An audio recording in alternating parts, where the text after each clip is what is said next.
मुरैना में राष्ट्रीय चंबल घड़ियाल अभयारण्य में कछुए की 2 प्रजातियों का संरक्षण किया जा रहा है। हेचरी से 1000 से ज्यादा कछुए के बच्चों को नदी के विभिन्न घाटों पर घूमने के लिए छोड़ा गया है। कछुआ संरक्षण को लेकर यह बड़ी उपलब्धि मानी जा रही है। बीते 3 दशक से कछुओं की 2 प्रजाति बाटागुर डोंगेका और बाटागुर कछुओं के संरक्षण का कार्य किया जा रहा है।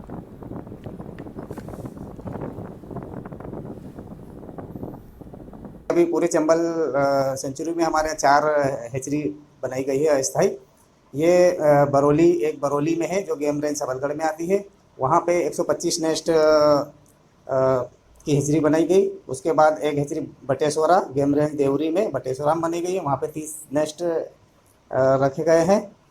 उसके बाद गेम रेंज अंबा में 2 बनाई गई है, एक उसेद घाट पर है जिसमें 49 नेस्ट है और एक साकरी ज्ञानपुरा है, वहाँ पे 16 नेस्ट रखे गए हैं। राष्ट्रीय चंबल घड़ियाल अभयारण्य में अकेले घड़ियाल का ही नहीं बल्कि विलुप्त प्राय कछुओं का भी संरक्षण संवर्धन विगत 3 दशक से किया जा रहा है और प्राकृतिक आवास में इनके अंडों को एकत्रित करके प्राकृतिक हैचरी बनाई जाती है और इस हैचरी में निरंतर 3 माह के दौरान कछुओं का निकलना जारी रहता है, जिन्हें प्राकृतिक आवास में छोड़ा था। आज रात में भी कुछ कछुए के बच्चे निकले हैं। आप देखिए ये छोटे छोटे शावक हैं, किस तरह किलकारी कर रहे हैं और इन शावकों का ये आप देख सकते हैं, ये जाली बनी गई है।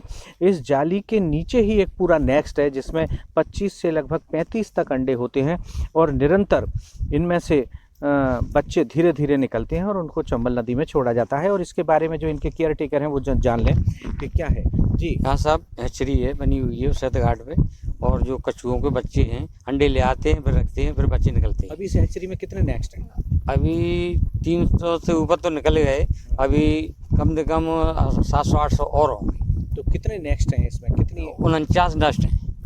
ये कैसे लाए जाते हैं? इनको चंबल नदी के प्राकृतिक आवास जो कछुए अंडे देते हैं 4-5 किलोमीटर ऊपर की साइड से और 4-5 किलोमीटर नीचे की साइड से सुबह के टाइम पे चौकीदारों के साथ में जाके कछुए ने कौन सी जगह अंडे दिए वहाँ जगह को देखा जाता है। वहाँ से अंडे कलेक्ट करके ये जो नेस्ट बनाए गए इनमें रखा जाता है। एक नेस्ट में एक कछुए का अंडे रखे जाते हैं और फरवरी मार्च में ये संग्रहण किया जाता है इनका और मई और जून के महीने में इनमें से बच्चे निकलना प्रारंभ हो जाते हैं तो उनको उनके प्राकृतिक आवास चंबल नदी में छोड़ दिया जाता है।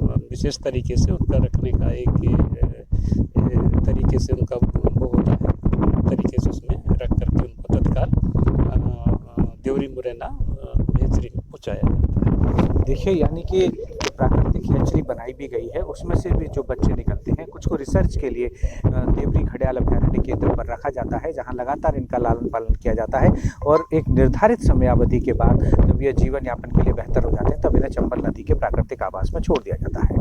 तो चंबल घड़ियाल अभयारण्य में